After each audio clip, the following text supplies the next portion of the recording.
Welcome to Monday Night Live, the weekly training that guides professionals to financial prosperity.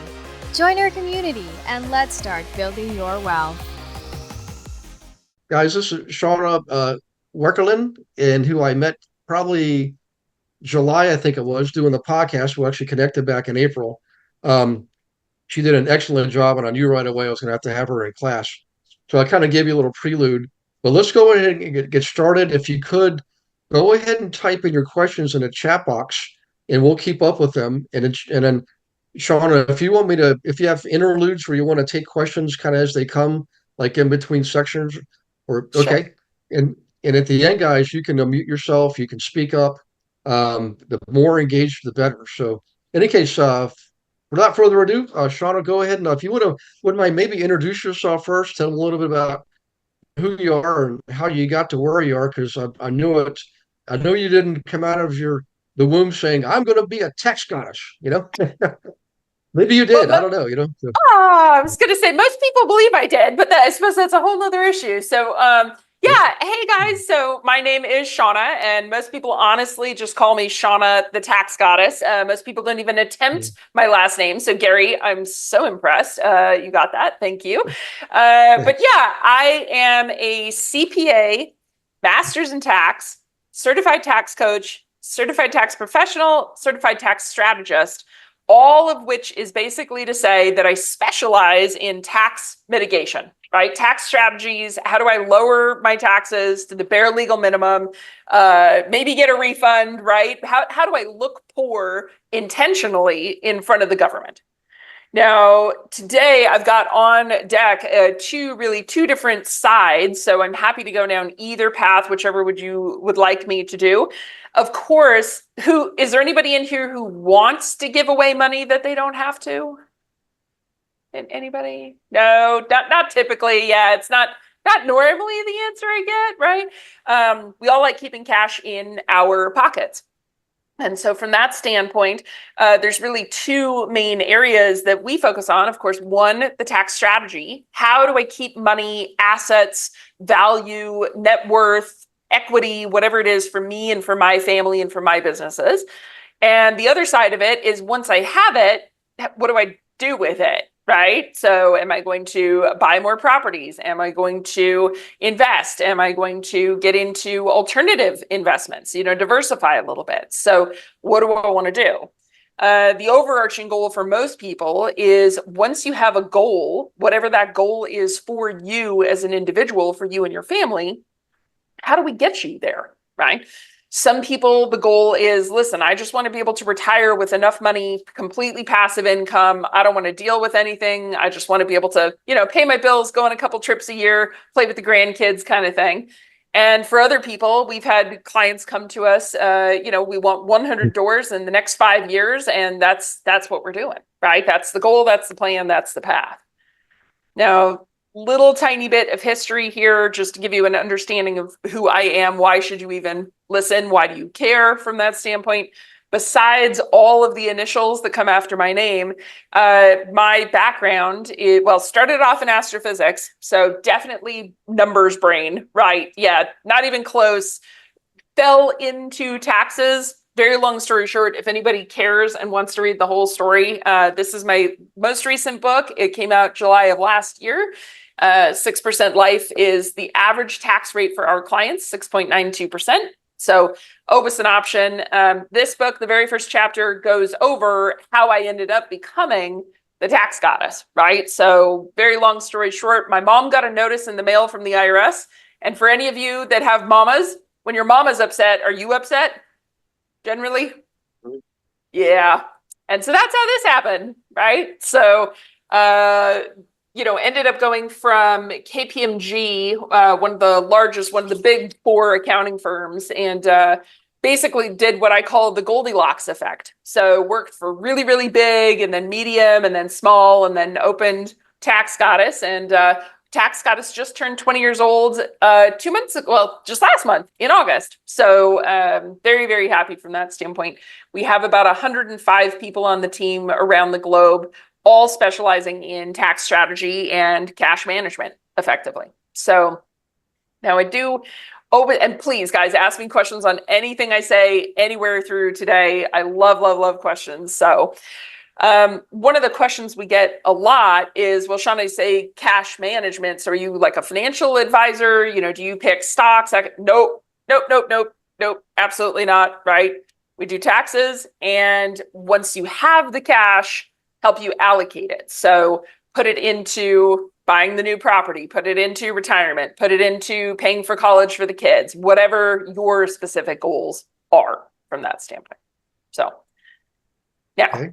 I guess the question is, where do y'all want to start? You want to start with tax strategies specifically for real estate? Do you want to start with, disciplined savings strategies to be able to save up to buy real estate? Where do y'all want to start today? So if you guys want to type in the chat box, right, start off with a strategy or like a savings idea, like the between those two, and we'll go with everyone has the most votes, Okay. So let's see. I'll check the chat. Go ahead and type in the chat box. That way we can keep a tally. So let me go here. Through strategy interests. Noise. Tax mitigation strategies for real estate agents. Okay. Yeah. Cost segregation rules 2024. Differences. I finished. Avoid taxes by real estate. Ran to see this. I got your last minute gift. Oh, hang on a second, guys. Let me. I gotta mute somebody. Oh, there we go. Thanks, Eric. Perfect. Avoid taxes by real estate. One of my favorites. Legally avoid via real estate. I'm all over it. And have enough money for retirement. So it seems like the strategies has won out. And if we have enough time, maybe we can do a cameo for the savings. So. Absolutely. Sounds like a plan. Yep. Okay, so let me start with real estate specifically then. So handy for you guys, about 40% of our practice is real estate. Okay, this is what we do. Now, I'm going to actually start with that cost segregation. All right, because this is the big one. Everybody always goes, oh, absolutely. Let's start cost seg. Let's do the thing. Okay. Cost seg. Well, and I'm going to back up one more step even beyond this. Real estate has 3 different levels of real estate, right? You have passive, you have active, and you have real estate professional. In the IRS eyes, there's 3. That's it. Okay. Now, there's some modifications, there's some special bonuses, there's some other things, but there's really 3 main levels. So just so we're all on the same page, right? Passive, meaning you don't do anything, right? Somebody had said, how do I have enough money for retirement, avoid taxes, buy real estate, passive living in 5 to 6 years, right? Passive, okay? So you're really not doing much. You maybe once make a phone call to your property management company, but they're dealing with the real estate. Right? That's not you. You're not on it. Passive income offsets passive expenses. All right. And this is one of the areas where a lot of people who are first getting into real estate kind of get bit by real estate because they hear about all these amazing strategies you can do with real estate, like cost segregation. But if you're passive income can only be offset by passive expenses. That's it. Those are the only 2 combinations. So sure, you can do a cost seg, and I'll get into that definition here in a second. You can do a cost seg, but it will only offset your passive income. So I always like to lay that as the groundwork because often we'll get these phone calls like, oh, my CPA told me to do a cost seg and it's not working and can you fix it? First question, are you passive, active, or real estate professional? Okay. Now, most people in this room, right? Do I understand almost everybody in here real estate agents, or like what's our mix between agents versus investors versus what do you guys think? Well, there's a few people who are new to me, so I'm going to say definitely 95% or more are licensed real estate agents. Some of the newer folks they're typically, we have guests on every single week, so I don't really know enough to know about them, but I would say they're probably agents also. And a lot of the agents do invest as well. Yeah, absolutely. Okay, so you do have real estate professionals would be the title, right? So basically, so 95% of the room we're thinking are real estate professionals in here. Okay, thank you. That helps me a ton to direct what we're looking at here. So I'll go fast then. Passive is passive. Okay.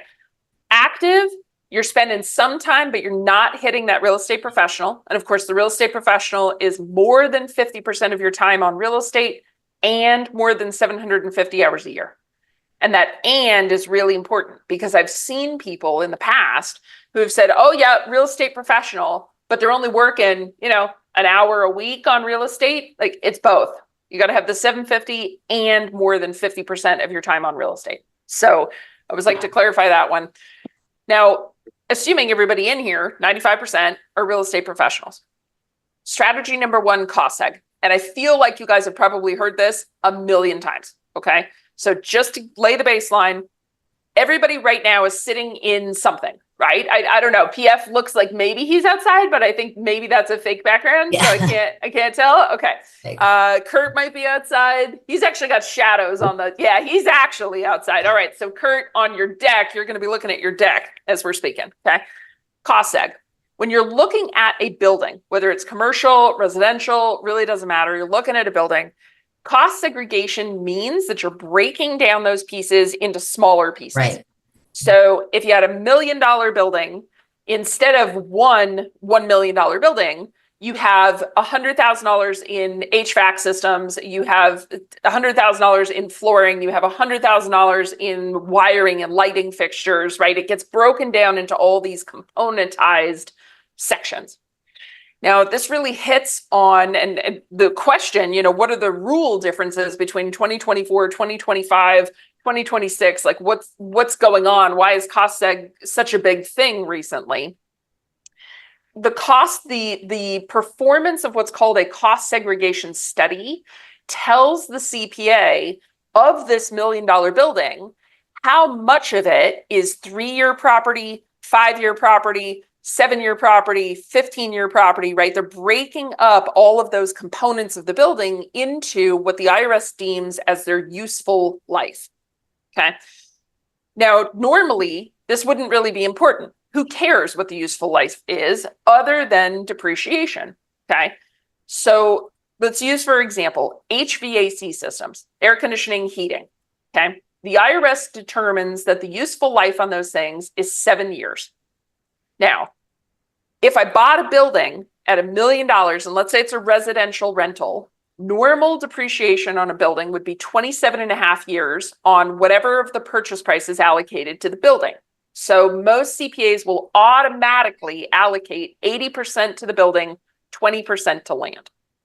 Okay, I mean, that's not terrible, but that means I have $1 million at 80%, 800,000, and I divide that by 27.5 years to determine what my write-off is. So I'm going to do that here in the background, 800,000 divided by 27.5. That means I'm only getting $29,000 worth of depreciation every year, right? For the next 27.5 years. Okay. Mm-hmm.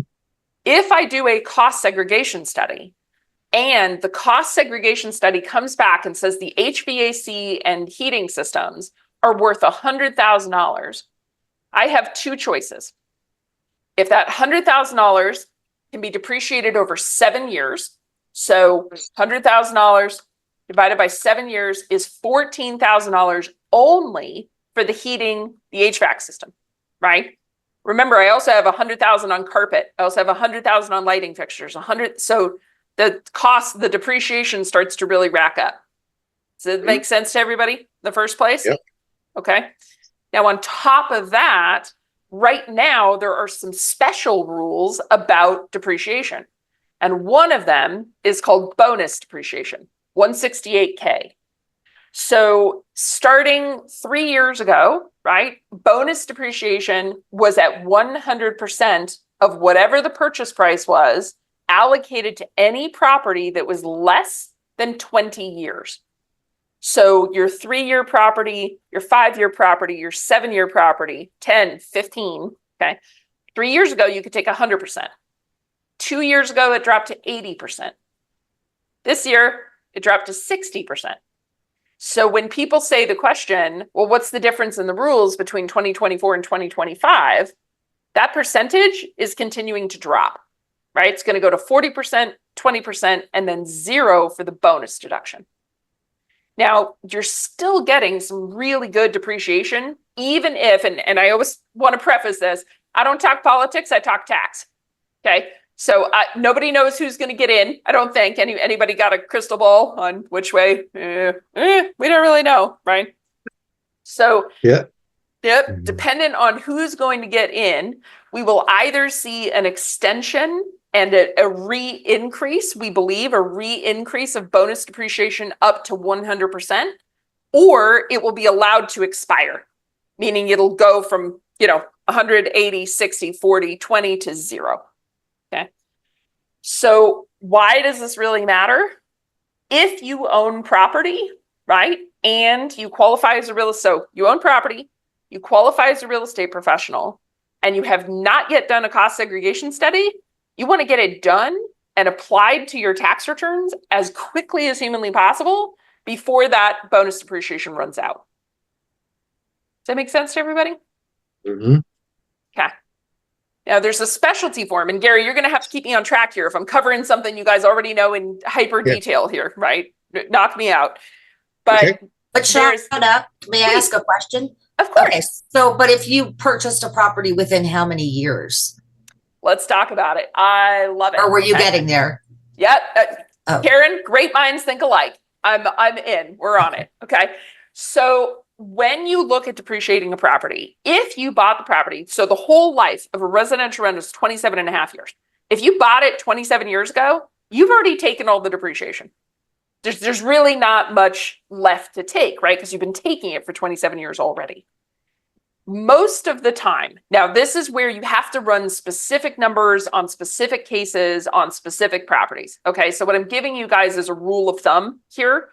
Most of the time, if you bought a property more than 7 years ago, right, cost seg, the price that you pay to get the cost segregation study is probably not going to work out to more than what you're going to save.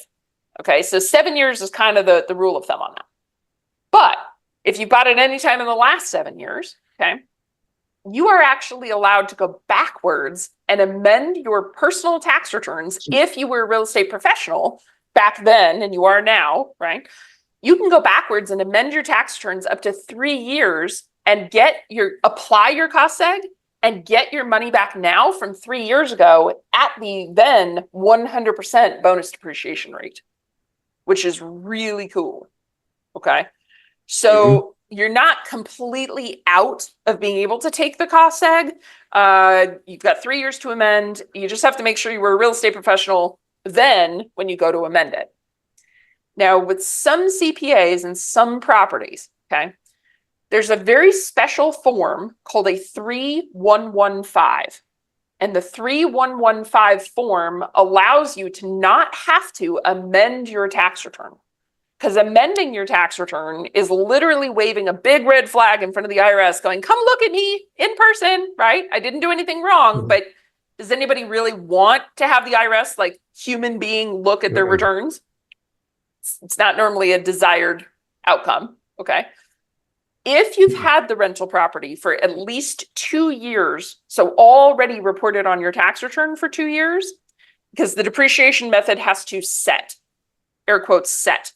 So it has to be in place for 2 years. You can use Form 3115 to carry back and take all of the deductions, even without amending the return, which is really cool. Okay. Tax Form 3115. Yeah. 3115, yep. But the depreciation has to set. So it's got to be in place. You must have already filed at least 2 years worth of tax returns for that. That's good to know. It's a very handy form. Okay. Yeah. Yeah. Now, I also want to bring up, from a cost segregation strategy standpoint, there are 2 different types of cost segs. Okay. One of them is often referred to the do-it-yourself, DIY. The other one is more typically an actual engineering company that will they'll look up your property. Often they fly an engineer to your location. They kind of rip everything apart like they're doing a full study. Okay. When you have a property whose remaining basis, okay, and I'll define that here in a second, whose remaining basis is at least $250,000, that is when you would consider the DIY version of cost seg. Okay. If you have a property whose remaining basis is at least 650,000, that's when you would generally opt for an actual study. Okay. Now, the major difference between the two, obviously one of them is the cost, right? The remaining basis on the property. The reason why you go with an actual engineering study, a cost seg study on larger basis properties, is because generally larger basis properties are going to give you a better result if a human being physically goes to the property and looks around, looks at the wiring and opens the cabinets and looks at, are they dovetail or just joined cabinetry? Like these things make a difference in an actual cost seg study. Okay. Now, one of my favorite cost seg guys, right? We have a cost seg guy that we love working with. He calls it building bling. Okay, so ladies, I don't know if anybody's got some bling on them right now, okay? Building bling. So if you're looking at a rental property that you have, right, there's a big difference between, for example, a rental property that might be in Scottsdale, Arizona, hotbed during the spring, and it's very high class and upscale versus in the middle of nowhere in Ohio, okay, right? And it's more like a little cabin in the woods, okay? So if you have a building that has a lot of building bling, a lot of crown molding, gargoyles, a commercial building, old downtown, something like that, right? Generally, the actual cost segregation study, the engineering study, is going to be the one that you choose. But a lot of people just don't even realize that the DIY option is out there. At this point, DIY cost segs typically costing somewhere between $500 and $700. If you can get a $10,000 benefit for spending $700, it's worth it. Okay. But the DIY cost segs tend to be a lot more conservative because they're not at the property. They're not looking at it. And they have to be able to stand up in front of the IRS if there's ever an audit to come look at the numbers. Shauna, you didn't mention what happens between the 200 and 600,000 range. Very good point. I'm sorry. So 0 to 250, you wouldn't even bother. It's just, it's not even worth it. 250 to 650. 250, yeah, to 650. You would go with the DIY version. And if it's 650 or more, generally you're going to go with the actual engineering stuff. Oh, the 250 to 650. Okay. Yeah, sorry. Those are the break points. Okay, that's fine. Yeah. Thanks. Yep.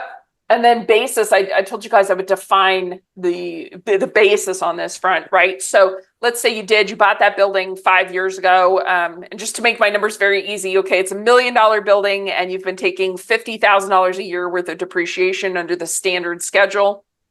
So it's $1 million building, no improvements or anything. You've already taken 5 years at $50,000, so $250,000 where the basis is already gone. So the $1 million minus 250, you have 750 left. You would go with generally the engineering cost seg study as basis. Shauna, one other question. Sorry, I keep asking, but Great.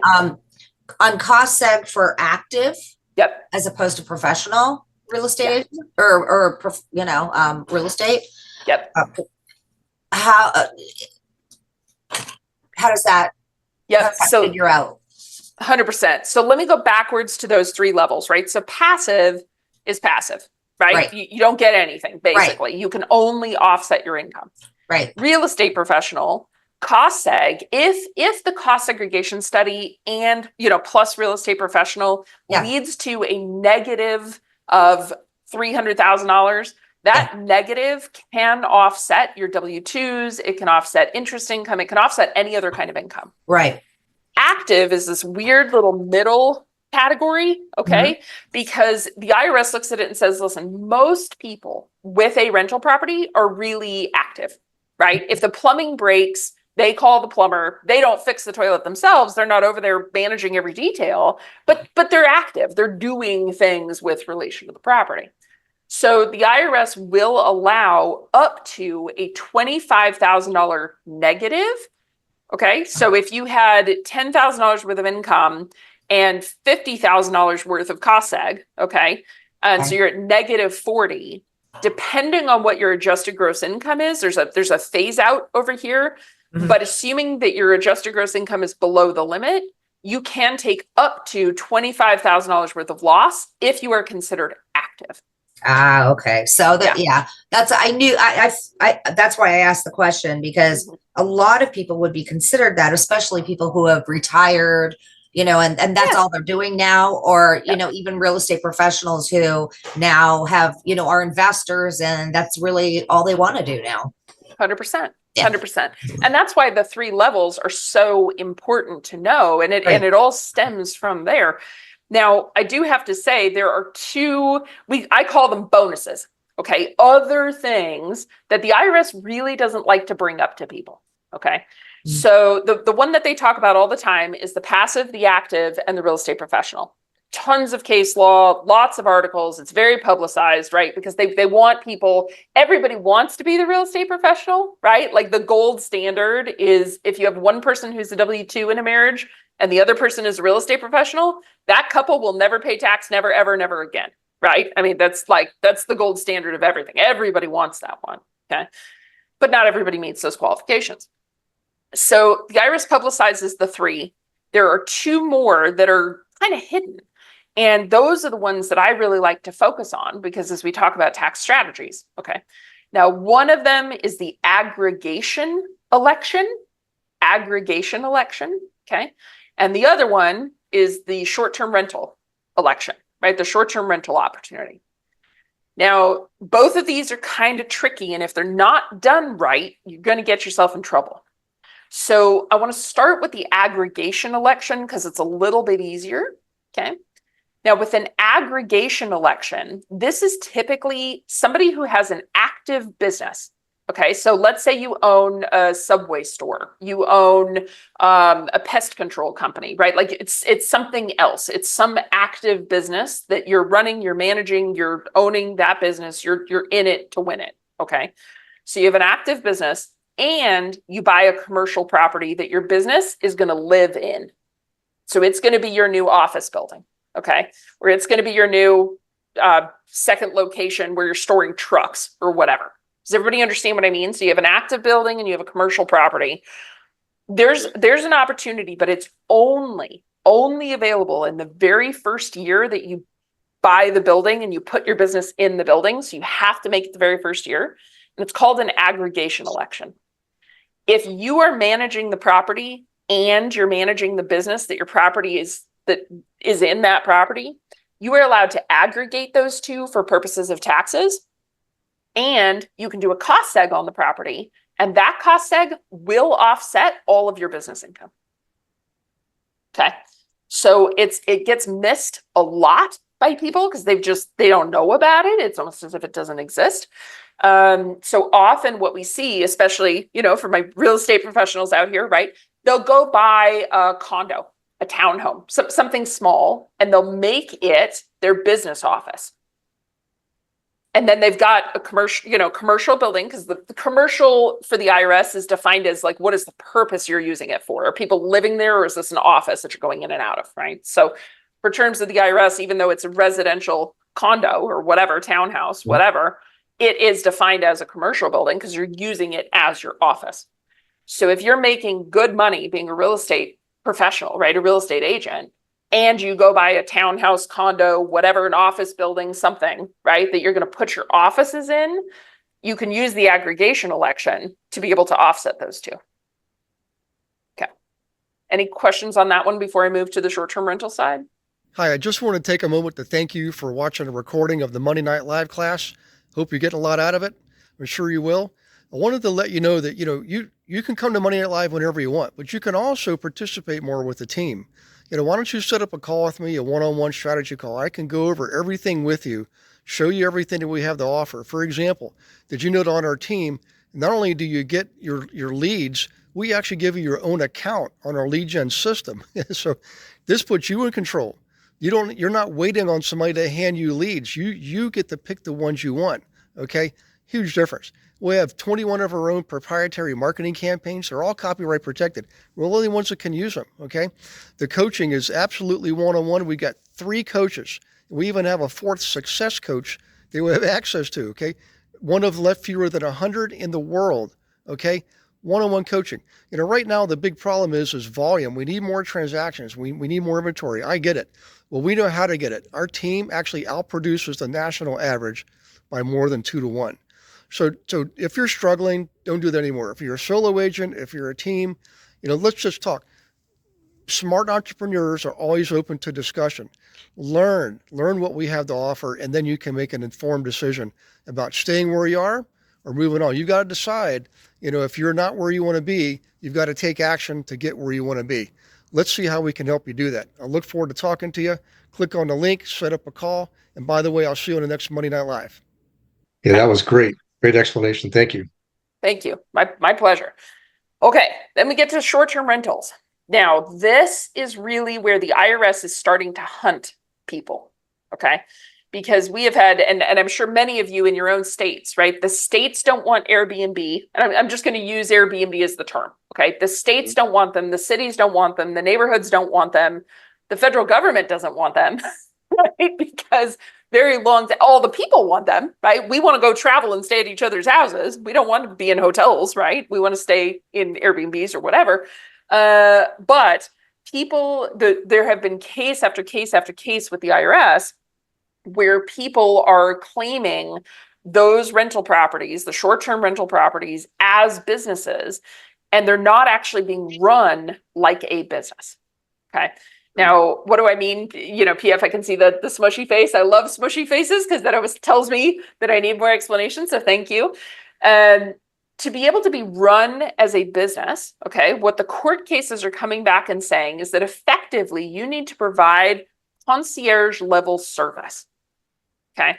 So if you're going to take the short-term rental path, so somebody like me, right? I am a tax CPA, right? I'm a tax strategist. What I do for a living is not real estate. I mean, I help real estate, but I don't do real estate. So I'm definitely not a professional, right?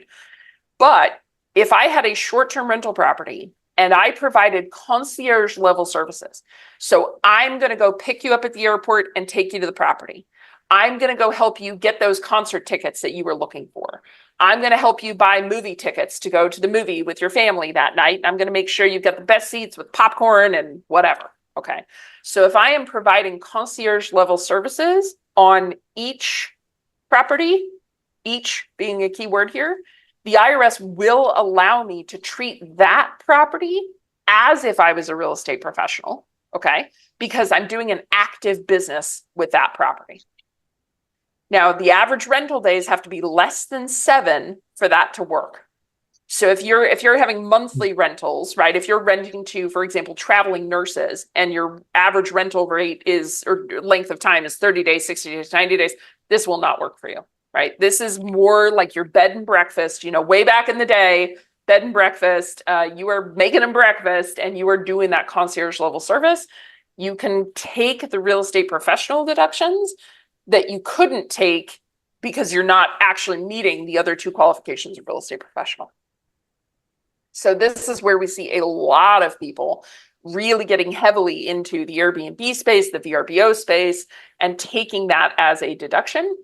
But you have to be able to prove, the court cases are coming back now, prove to us that you were doing concierge level service, which effectively, if you think about it, if you had 20 Airbnb rentals, right, that is your business.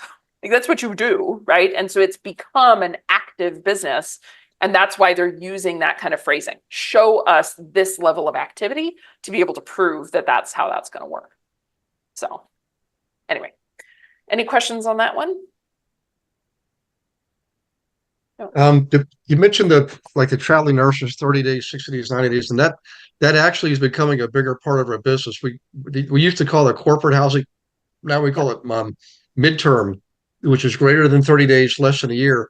Yep. But it's been the fastest growing sector for a while now. Oh yeah. So we couldn't use that approach with those midterm rentals. It doesn't sound like. No. Have to be the short term. Got to be the short term. Yeah. It's got to be less than 7 days. Yeah. Even Shauna, if somebody's doing it full time and has multiple properties. If you meet the real estate professional status, you're fine. Right. Mm. So that's the, there's kind of this weird break there, because what we're seeing in the court cases is people saying, okay, well, I didn't qualify for short-term rental. I'm going to qualify under real estate professional because I spent 800 hours. Right. But side note, then the IRS comes back and says, yeah, but you had a full-time job W-2 working for this guy. So when were you doing that, in your sleep? Like they're getting very, very, very nitpicky about what are you doing? How's it working? So maybe, and that's why in my head, like I segregate these different, do you meet under this? No. Then we look at the next one. Then we look at the next, right? And you kind of go through these different levels. It's almost a case by case. Case by case. Yeah. Because the IRS, if and when, and I hope nobody in here ever ends up in tax court, right? But if you ever end up in tax court, you have to prove your facts and circumstances and how your specific set of facts and circumstances match whatever the requirements are for however it is you're deducting your stuff, right? So, yeah, great question. Is there somewhere, there a clear-cut description of what does concierge level service entail? I mean, No. so who says what that is? Yeah. And that's why, so great question. Okay. Court cases is what says what that is. Okay. So there isn't, and again, so it does go back to facts and circumstances, right? And so the easiest way to think about the US tax system, okay, the federal government will make a law A, okay? And Gary has an interpretation, Eric has an interpretation, Rob, you have an interpretation, I have an interpretation, okay? And so all four of us take that law and we think we're doing the right thing, right? We think we're following the law. And the IRS says, well, we agree with Gary, but we don't agree with Eric, Rob, or Shauna, right? So we're not going to allow your deduction. Well, Rob, yeah, Gary wins. Gary wins capitalism. It's great. But Rob is saying, listen, I did everything I thought was necessary under the law, and there was no clear guidance, right? You didn't say no, so I did it. Okay. And so this is how we end up in tax court, right? Is that it's worth it to you to spend money on lawyers to go fight in tax court to do these things. Okay. Now, for most regular people, right, at the size, you've got 10 properties, even up to 100 properties, 200 properties, it's not worth going to tax court. It's very expensive. And the only people that get paid is the lawyers, right? I mean, this generally when you're dealing with attorneys, no offense if anyone's an attorney, the attorneys get paid and everybody else, meh, So generally the thought here, Rob, would be if that's something you're interested in, I would go, the place I always start, and even me, I mean, I'm an expert in this stuff. The place I start these days is GPT and Gemini. Okay. And I say, this is what I'm interested in doing. Bring me the court cases that are involved in concierge level services for short-term rental properties, and then read the facts and circumstances of the case. And the more court cases that we get that go through this, the more and more and more the laws become clear, right? So they really started with the concierge level service thing about 3 years ago, maybe 4. Okay. So that's when you're going to start seeing these court cases. But at the moment, the examples I gave you, popcorn, movie tickets, concert tickets, these are the things that were in the court cases as far as concierge level service. So yeah, I'm sorry, that was about as clear as mud. Did that help, Rob? No, sure. Yeah. It just, I can absolutely appreciate also that literally every case or guest in my would-be Airbnb is going to be unique, different specialty. There's 100%. maybe they do or don't care about leaving the property, and maybe they do or don't care about being outdoor naturists, or maybe they do or don't care about live music and being out on the town and treating their little Airbnb like a Vegas trip or treating it like a country roads trip. It just really seems ambiguous to be able to support the argument for or against why you would have to go to tax court. It's like when you did try to do things by what you thought you were supposed to do. Yeah. I mean, some of the court cases that we've seen won in those cases, like some of these facts and circumstances, did you, as the owner of the property, did you send out a survey 30 days in advance to your guests saying, what kinds of services would you like at the property when you arrive? A hotel doesn't generally, like a normal hotel doesn't do that. You paid for a room, you walk in, here's the key, here's a room. So how can you distinguish yourself from a hotel, right? It's those personalized little touch kind of things, right? If they say there was a court case, one that was talking about blue M&Ms, right? Where the guy was like, honestly, the guest was joking, but said, oh, I feel like being a rock star. And so he filled out the form saying, I only eat blue M&Ms. When he arrived, there was a gift basket of blue. Everything was blue. The whole gift. That's concierge level service, right? So it's really, it's if you think about, if you were to go to the most expensive, classiest hotel with a concierge desk, what would you use that service for? Those are the kinds of things that you want to be adding. So, Gotcha. Yeah. Quick question. Yeah. Going back to cost segregation for a minute. I've actually heard, and I mean, obviously it wouldn't be for everybody. It would really be only good for real estate professionals, I guess. But I've heard it said that it would even be a good idea to do it on your own personal home. Now, I could see if it's a high-end property, but I guess there's two parts to this question, and that is, at what point is it advantageous? And number two, what would be your exit plan? In other words, how many years, if you were, for example, wanting to leave in 8 years or 6 years or something like that, would it be advantageous to do so? Yeah. So let me back up, because the home, and this leads us to other strategies, right? Which is fine. I mean, my world is all a giant spider web, so this is fine. So the question is, first thing, what business purpose does your home serve? Okay. Now, if you have a home office, sure, we could make an argument, right?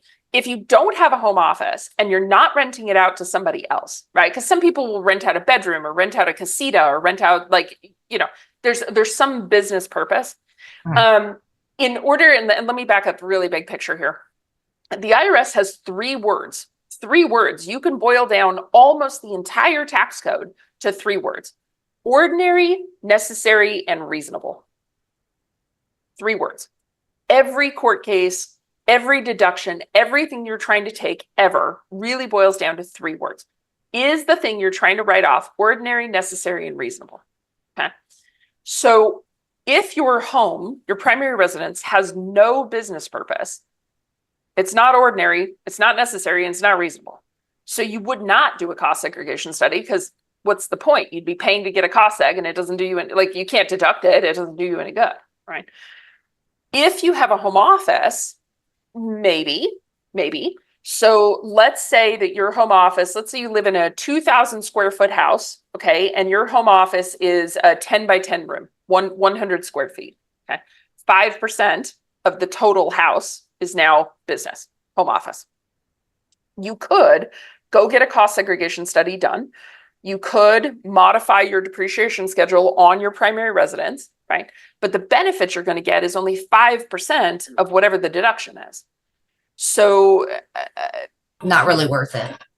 yeah, I mean, unless, we have seen cases, California and New York, where somebody is, their house size is 900 square feet and their office is 1 bedroom. Like they sleep in the studio open area, right, in the living room, and their office is the bedroom, right? We have seen cases like that where you get $1 million 900 square foot condo, and it makes sense because 30% of the space is your office. But for most people, meh. Now, what I will say, and this is often kind of missed sometimes with real estate, especially with CPAs. You know what? And I'm going to throw this in right here. I'm sure you guys already know this, but if you're working with a CPA, a tax preparer, when I say CPA, I mean a tax preparer, okay? If you're working with a tax preparer who claims they're a real estate tax person, okay, and you mention cost seg and they go completely blank, no, right? Cost seg is the low-hanging fruit for anybody who's doing real estate. Whether you're passive, active, professional, it doesn't matter. A CPA that says that they know real estate should know at least the big general terms of cost seg. Maybe not all the finicky details, but they should be able to explain what it is. So I always bring this up to start with, because often what we see that gets missed for many people, you buy your very first house. Okay. And this is like the gateway drug to real estate is your very first house. Okay. So you buy your very first house and then you see a new house that you want. Okay. And the decision is, well, do I sell my first house to buy my next house? Or do I keep my first house, convert this into a rental property so that I have cash to pay for the mortgage for the first one, right? So that's why I call it the gateway drug, right? Because you start with one and then you get another one and then you get another, right? You just kind of keep bouncing until now you have 10 properties or whatever it is, okay? Now, when you place a property in service is important, okay? That date is important. So let's say you bought your first house January 1st of 2000, okay? And you lived in it for 5 years, okay? So January 1st of 2026, 2006, I'm sorry, 5 years later, you move into your new house, the value on which you perform the cost seg is the fair market value of the property at the time. It's the fair market value of the property when you place it in service. So you're actually getting, there are some cases where we see, the market, take 2008, right? The market was going up, up, up, up, up. People converted it to rentals to get rental properties, and then it crashed. We've seen cases where the amount that you did depreciation on was more than what you sold it for because it was the amount you placed in service. Does PF's making a face at me. PF, did I lose you? What's going on, PF? I lost your brain.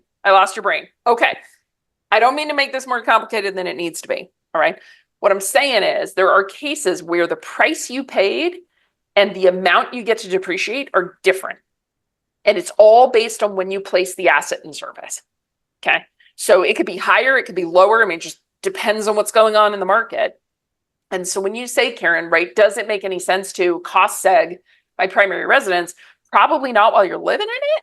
But if you're going to make it a rental property, Right. Yeah, well, for sure, rental properties, yeah, but not. Yeah, I see that it doesn't really make a whole lot of sense for somebody to do it on their primary residence. It's tougher. I mean, unless it's a situation like that California one. Right. Okay. We're getting into the weeds. I love it. You guys are asking me great questions. What else? Any other questions on this? No. Guys, okay so far. It's a lot to take in. I mean, this is obviously not. This is more advanced than what most people are used to, especially if all you've done is go to H&R Block. I do all my own taxes, my corporate taxes, so I know these things. You know the pieces. Go ahead, Eric. Shauna, a couple questions in the chat relative to trusts and the application of what you're talking about. I, for one, and a couple others, acquire property inside of land trusts and use those and go from there. But also the follow-up question to that people are asking are, do you help create those trusts? Yep. So I'm going to answer the second question first because it's the easier one out of the two, right? So I do not. I am a tax goddess. I do taxes, right? So all of this tax strategy stuff is definitely my jam. And I'm going to back a big picture here for a second. There are a million different ways in which to own real estate. Okay, so land trusts in your personal name, in an LLC, in a revocable trust with your spouse, in a family limited partnership with your kids, right? And you're trying to get stuff out of your estate, right? There's a big worry that the estate exemption is going to drop, right? So people are doing estate planning. So I always like to phrase it this way. Any kind of strategy, whether we're talking about cost seg, and we didn't even get into we look at about 1,800 tax strategies. So apparently, Gary, we're going to need 1,800 more meetings to get through the other 1,799 strategies here. Okay. You guys will know me inside and out by the time we're done talking, but all the good bits. So which kind of strategy, whether it's a land trust, whether it's a family limited partnership, whether it's not having anything. Okay. Certain states, it's actually better not to have anything, which always blows my mind because from a legal perspective, that kind of freaks me out. Okay. But But which kind of strategy completely depends, in my opinion. Where are you? Where's the property? Are you married? Are you single? Do you have kids? Do you have basic trusts in place, like revocable trusts? Like what happens when you die? These kinds of things. Okay. And so when we talk about a land trust specifically, I always get a little nervous talking about it with a big group because it's just so specific to the person, right? Eric, your answer might be totally different than Karen's, might be totally different than Kurt's, right? Now, do I think that they're good vehicles in the right situation? Absolutely, right? They're fantastic and they give you a lot of benefits. But yeah, I don't know if that helps, answers the question. Sean, is that just, are you a little nervous just because of the state to state differences? Is that 100%? okay? 100%. Okay. Because, well, you have state to state differences. Right. You have legal family differences, Right. right? You can have common law marriage, actual marriage, right? There's all of that. Yeah. Right? Family structures, ownership differences. Yeah. Mhm. It's so dependent on the person. Yeah. Okay. So that one's really hard for me to cover. Right? Okay. Strategies that are easier to cover from that standpoint are getting your kids on payroll. Okay. Writing off the full truck. Everybody always asks me, how do I write off? The men always ask about how do I write off the Rolex and the G-Wagon? Those are always my guys. And my ladies are always asking me, how do I write off the diamonds, the hair, the makeup, the jewel, the all the things, right? So like those are strategies. Yeah. So anyway, but I think we only have an hour today, right? I think I blew through an hour just with cost seg. Is that right? Yeah. Sorry. Well, that's okay. And guys, I want to tell you too that there's two things tonight that I personally use. So early on when I started investing, I was still working. And then when I got my real estate license, I worked another like 18 months at the regular day job. And we did take advantage of the fact that I was a real estate professional at that point. And it gave my wife and I some great benefits. There were years we didn't have to pay taxes. I mean, we paid in other ways, believe me. We paid a lot of property taxes. We had payroll taxes. So whenever you hear something on the news, like so-and-so doesn't pay taxes, they are not giving you the whole truth. That person is probably paying a lot of taxes in other ways, right? I mean, payroll taxes alone, you not only have to pay the payroll, the salaries, you got to pay payroll tax. You have to pay unemployment. You have to pay workman's comp. It just goes on and on and on and on and on. That's just salary. Okay. What about all the properties you own that have property taxes? It just piles up. I mean, we're talking hundreds of thousands of dollars. So when Susan and I didn't have to pay taxes in this couple of years, believe me, we paid in a lot of other ways. Now going forward, I wasn't doing cost segregation early on. I was just buying little single families, duplexes, things like that. When I bought my first big building, it was a 90-unit apartment complex. We absolutely, and we started from day one doing cost segregation. It was a huge, I mean, it's just like finding money. That's what it felt like. And by the way, we went back and started going and doing it to all the other properties I have because it was another 100 and some odd units. But in any case, these are things that you can and should do, not just for yourselves when you're in business and or have real estate holdings, but share this with your clients. You don't have to explain all this to your clients. Just say, look, if you're going to invest in real estate, you should call Shauna. I had her teach a class for us. We went over all this. My team leader interviewed her on the podcast. It's downloaded in like 50 countries now. So, and the fact is, they don't have to be in the same town. But that's one of the big benefits of this is you guys hearing this, so you know what's possible. It gives you a competitive edge. In light of the new NAR rules, I've had at least 3 conversations every week since August 17th. I can't get these buyers to sign with me. How can I do that when they think we all have the same exact tools? Well, that may be true for all the other agents, but it's not true for you. You've got platforms you use like ReallyFlow, the team platform with all of our calculators and spreadsheets, and all of our contacts like Shauna. That's what sets you apart. I want to bring up something too, but even bringing the knowledge, because it's different because I've been an investor, but I've also become self-learned, but I've also been in the business a long time now. But I mean, cost segregation, for example. I mean, I was an investor before I was an agent over 20 years ago, right?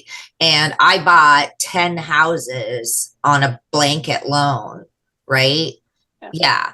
So that was my first commercial, investment. And nobody told me about cost segregation. Nobody told me about it.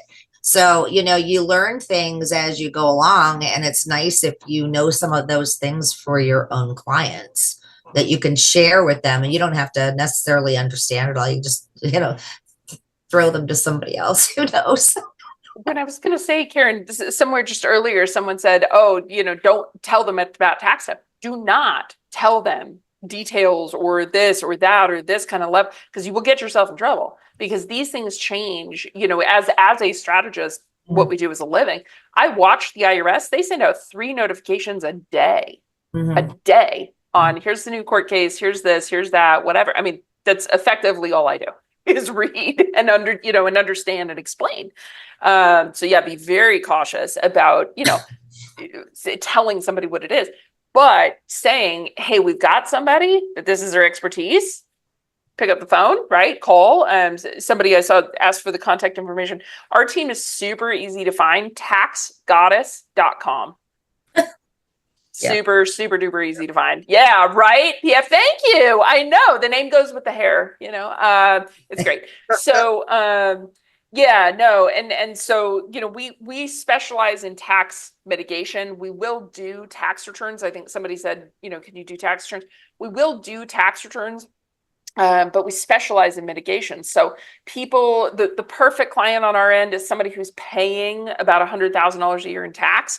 So generally, these are the clients that are buying 5, 6, 7 properties, and they're looking for, how do I do this? How do I get the write-off? How do I make my wife the real estate professional? Or the wife's doing the big W-2 and the stay-at-home dad. And how do we make this work? There's a million and one tax strategies. And today, of course, I covered specifically real estate stuff. Okay. But anybody that's got a business, and y'all have a business, right? I mentioned off the cuff, paying kids, and I got a question. Are there any benefits to being childless, unmarried real estate professional? Sorry, PF, right? There are. And I don't know if you guys saw earlier, one of my big dogs walked past me while I was talking. I saw the big black one go past me. PF, I'll just have to ask, do you have dogs? Yeah, big dogs or little dogs? I used to. Used to. Okay. Yes. Big dogs or little dogs when you had them? Big dog. Big dog. Okay. So the reason why I bring it up, guys, right? There are strategies for everyone. I am also single. Okay. I got big dogs. Okay. Because I have clients come to my house, my dogs act as a security force, right? Because I don't know who's coming to the house. So I have a Connie Corso, 2 German Shepherds, a boxer mix, and a terrier mix. And between the 5 of them, ain't nobody walking in this house without my permission. Not happening. So when you think about, and that's why I love those three words, right? If you didn't take that note, take it now. Ordinary, necessary, and reasonable. Those 3 words, I have client information on my property, PF. Do you think it's important I protect my client information? Yep. Which means my very big 125-pound Cane Corso, all of her food, all of her training, all of her treats, and the table she chewed through as a baby, all tax deductible. Okay. Nice. Good stuff. Nice. So I think the big thing here, guys, right, is as you're thinking about your own business, and of course, if you're helping clients, ordinary, necessary, and reasonable, you cannot get into trouble for mentioning those 3 words, because those are the key. I don't think, Gary, maybe I shouldn't be giving this advice, but like ordinary, necessary, and reasonable. That's what you look at for your own business. That's what you look at for clients. So, do you or someone on your team speak Spanish? We do. Yes, absolutely. So Henry Perez was asking. So there's your answer, Henry. Absolutely. Yep. We'd have to call in somebody from one of our other teams. I don't think our salespeople speak Spanish, but we can absolutely call somebody in. So no problem. Yeah. Yeah. Hey guys, I want to give you one more thing, how this can be used. Again, you don't have to know all this.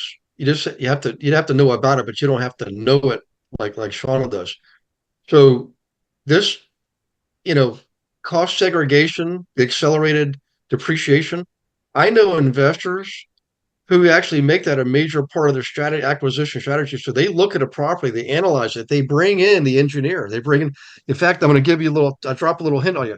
Knowing that I had Shauna coming on, thank goodness, I did interview somebody else who actually is an engineer who actually does the analysis, the kind of person that Shauna refers you to. He's going to come in, I think it's in another month or so.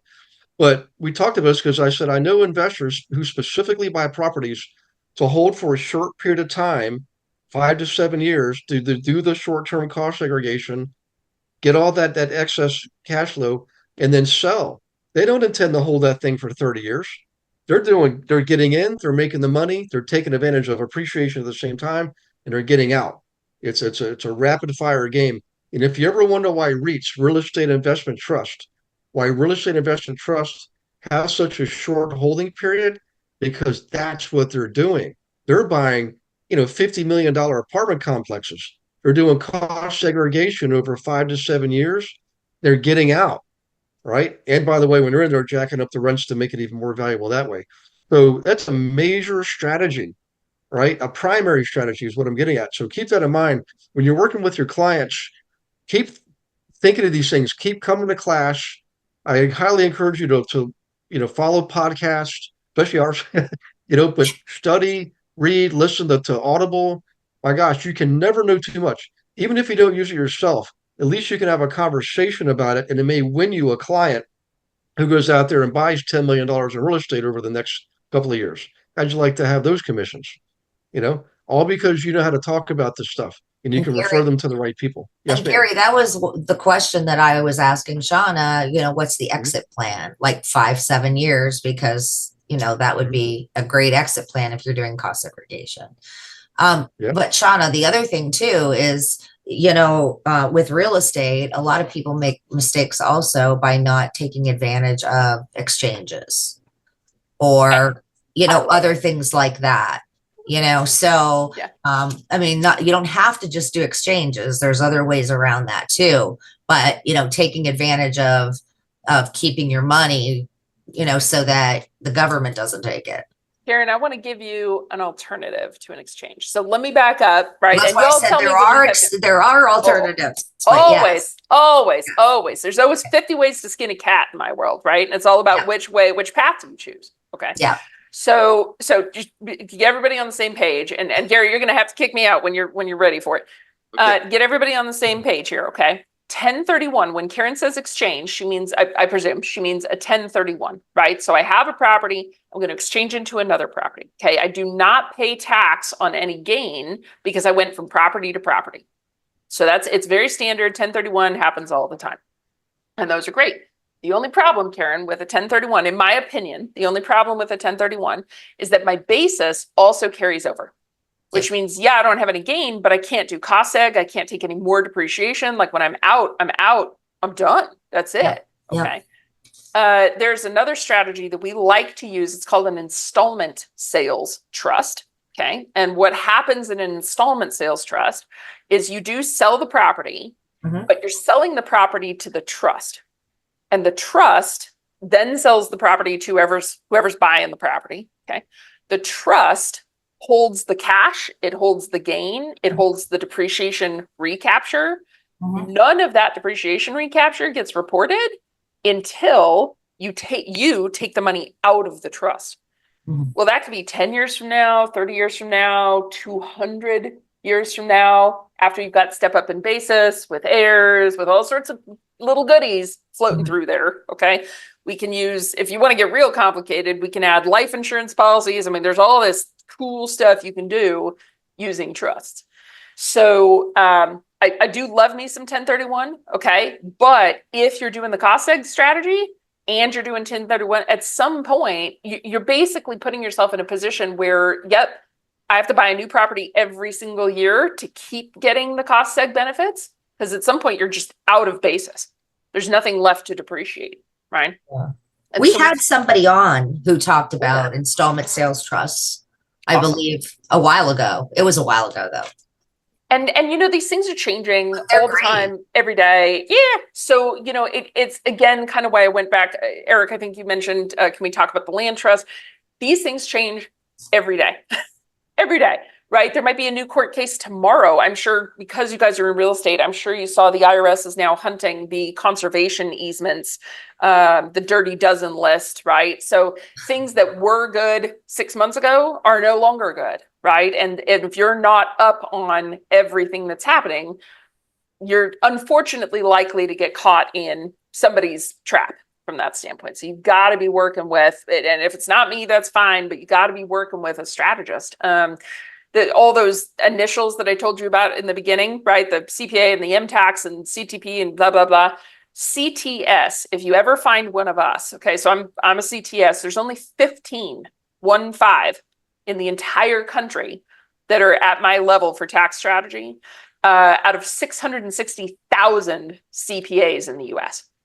So if you find a CTS, work with them. If you can get on their books, work with them. They're the top of the creme de la creme of the strategy side. So, yeah. Cool. 15 total? 15 total. Wow. Yeah. That's impressive. Thanks. Congrats, girl. Congratulations. Thank you.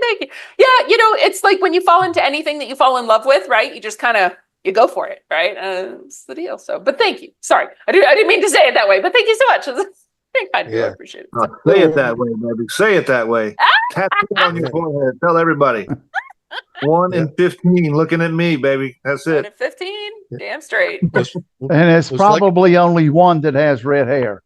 I think so, actually. I have met 7 of the others, and nobody else has red hair. So thank you, Dutch. I think so. I will go with that. Good call. See how special you are. AskDutch.com. I love it. Yeah. So Well, anyway. remember being in class, I said that this was no small feat. I mean, having Shauna here, it's quite a deal, guys. So, in any case, any more questions? I know we're well past the 8 o'clock hour. What is the process? What is your process for qualifying client? That's from PF. Absolutely. So taxgoddess.com, right? There's like a little questionnaire and my team will ask you questions. Like I said, we specialize in people paying $100,000 in taxes or more, right? So if it's less than that, we will absolutely help you, refer you to the right person, like get you to the right people you need. But yeah, that's kind of our specialty. So yeah.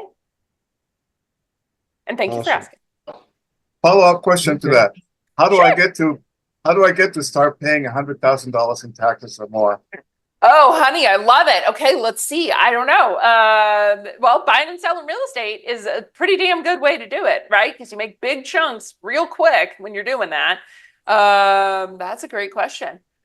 Creating educational content. Oh, you know what, PF, you totally just triggered me on something. I'm sorry. I wanted to say it earlier. PF, I will work. We'll see what we can do.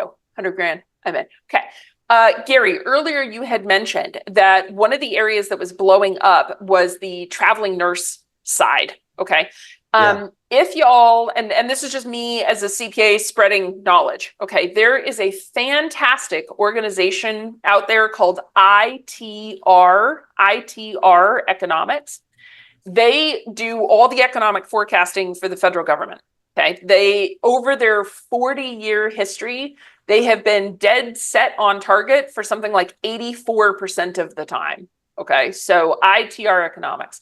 Now, I think it was maybe 2.5 years ago, ITR Economics put out an educational video on what they call economic doom.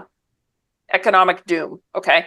And not to scare anybody, it's not the purpose of me bringing this up, but it was a 2-hour presentation talking about what they foresee in the economy between now or then 2 years ago and 2030, the year 2030. One of the biggest things that they talked about was the 5 or 6 industries that are really going to like increase between now and then, right? And which industries you should be in and be looking at. One of them was healthcare.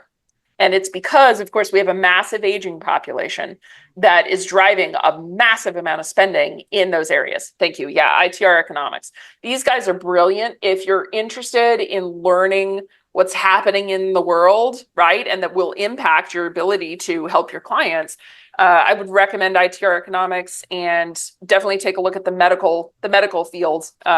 It's one of the big expanding ones, right? So if you can get in with somebody buying, we have a lot of pain clinics coming up. We have a lot of elder care homes, facilities, this kind of thing. Great places to be looking. But don't, go talk to the ITR economics guys. They're the experts in that front. So just really interesting. So I try to pass it on for my business owners. Awesome. Yeah, there's a lot of interesting opportunities going to be popping up, things we can't even think of today. But that's the way the world is, and you just have to, always make that choice. Are you going to act from fear, or are you going to act from faith? Because I can tell you, I don't care how bad the economy's ever gotten, there are always people that did well. Okay. Oh, yeah. Remember, money never disappears. It just changes hands. Okay. Same thing with real estate. It doesn't disappear. It just changes hands. You're in a unique position to help that transaction, to help the property change hands from one hand to the other. You just have to learn about what's going on and be part of the equation. You've got a license. You understand a little bit about investing. I'd say utilize it. And if you're always in a practice of doing that, then it doesn't really matter when the economy turns. I mean, you care about it because you want to know strategically what to do. But being prepared is one of the best things you could ever do. And I'll make a plug for the Boy Scouts. That's why it's the Boy Scout motto: be prepared. So, in any case, any more questions, guys? No, Can I but ask you? thank you, Shauna, for answering my questions. My pleasure. Yay. Yeah. I had a bunch. If you guys could give Sean a big pat on the back here, hand raise. You can even unmute yourself. You want to type it in. Thank you. So, and Sean, I really appreciate you spending time doing this. I mean, I really mean that, and also extra time. And I would love to have you back sometime to talk about what we can all do in the way of savings and how we can save in a way that's has a low tax burden. Would love So it. maybe we can do a repeat, maybe in November, December. Maybe how about December between Thanksgiving and Christmas? Would that frame be okay with you? Or? The first week of December, maybe. I'll let you talk to my team, Gary. I don't run my life anymore, so we'll do. I don't want to go back to the well too many times. I would order out the welcome, but I think these guys can really use that. I mean, because it's the volume has been down across the board, but our volume actually is up a little bit. It's great. But see, we have that unique mixture of owner-occupant business and investor business, and I think that's 100%. Why. Plus, we got some awesome people here. As you can tell, these guys, these are the ones that are eager, they're learners, and usually they're the ones that do well in this world, It's all about the education. It's all about the education. Can I ask a quick favor before I get off? I actually have an app launching on Wednesday this upcoming week.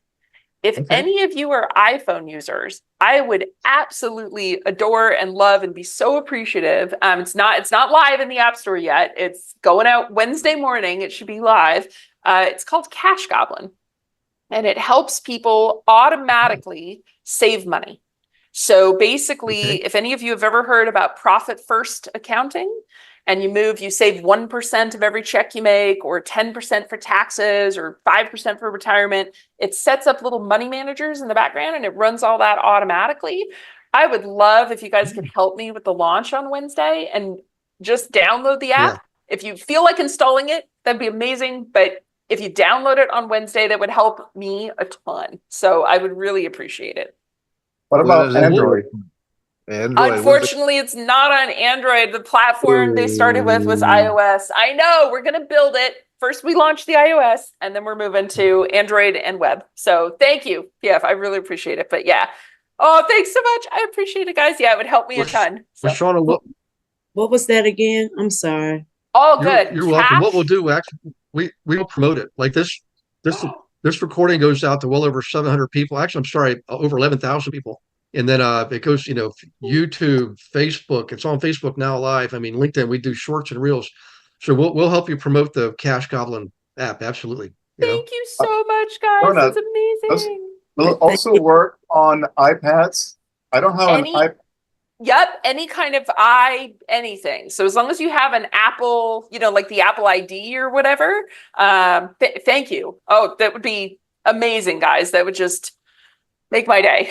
So thank Some you of us so don't much. have an iPhone, but we have iPads.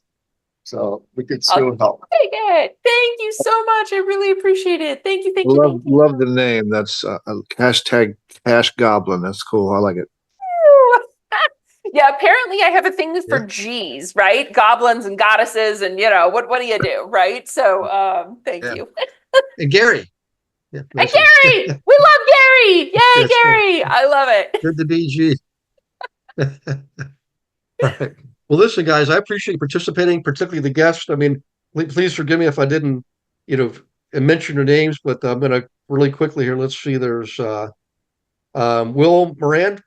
Will, we're glad you were in class tonight. Baron Brown. Thank you. You're very welcome. I hope you got a lot out of this, Christy Luna, I know we've seen you before. Blessed Hamill, I know we've seen Blessed. We're always blessed to have you, Blessed. How about that?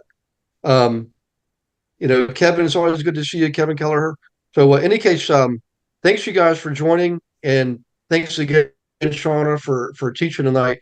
We will see you on the next Monday Night Live. That's next Monday. And if you haven't set up a one-on-one, please go ahead and do so, especially if it's been a while. There's a couple things we're working on in the background. We're going to announce because I did announce on Friday. I sent each person an individual text on Friday to please, like, comment, and share the Facebook post from the business page, Global Investor Agent Facebook page. The reason is, and I probably don't say this enough, is that content actually isn't made for me or even, the operations people. It's actually made for you to use to share with your clients and other agents. That's why you want to do the liking and sharing and commenting if you can take a moment. You don't have to do it every hour, every day. Just once a day, do it. Because what happens is the philosophy of a rising tide lifts all ships. The more you do that, the more Facebook rewards you for doing that, because we have content that we pay for on your behalf to give to you guys to share. So when you share it, it's already predetermined to get a high traffic count. So when Facebook looks at it and say, wait a second, now there's these other 63 people.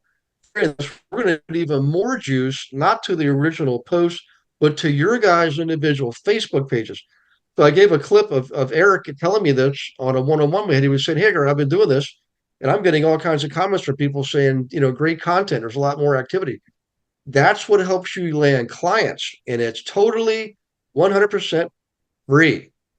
So please take advantage of that. There's more coming. Just start with that, and we really appreciate you doing that. Okay? Okay, guys. We'll see you in the one-on-ones. We'll see you next week. God bless you and all your loved ones, and have a great night. Thank you for watching this episode of Monday Night Live. Be sure to subscribe to our channel and go to realestatewithgarywilson.com to join our community and start building wealth today.